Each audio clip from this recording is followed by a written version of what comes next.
Batman Cape Crusader. I tried watching the first episode and I kind of bailed. Why?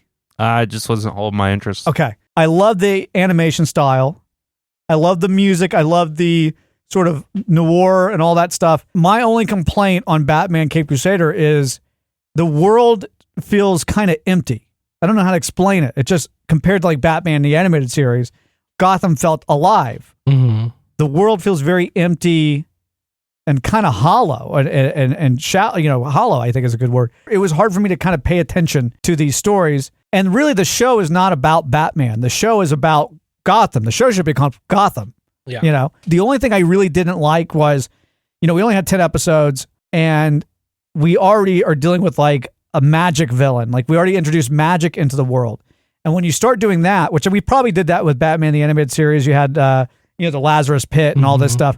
But I don't feel like that came until later on, because once you start introducing magic in a show that's supposed to be a little bit more grounded, even though you have like Clayface and Killer Croc, then there's no rules at that point. Right. Then the writing sometimes becomes more lazy because you can just be like, oh, he does a magic spell, everything goes. Then there's no stakes, there's no, you know what I mean?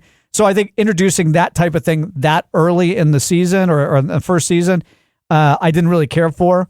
But other than that, I thought it was good. It's not as good as I would have wanted it, but it's also season 1. So we'll see where it goes in season 2. I like how the stories kind of continue. They're all linked together, I would give it 7 out of 10. Instinctively, I want to say 6.5 out of 10, but I'll give it a 7 out of 10. I'll just round it up. I didn't really think Hamish was the best Batman voice I ever heard, but a lot of that, in my opinion, could have not been on him. It could have been the director.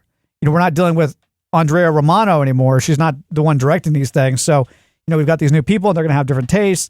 There are some takes in there that I'm like, why did we use this take? I think I showed you guys on the plane. There's a part where like his voice is cracking. It's just a bad take. And they used it. Was there not a better take? So I don't know that some of the voice things where I was like, this wasn't really strong. This didn't feel like Batman. This felt like he was kind of trying to be Batman here is really on him, or if he was directed to do that, or they just picked that take and they like that take the best. I don't know. But overall, I think it's got some legs and I think it'll do really well.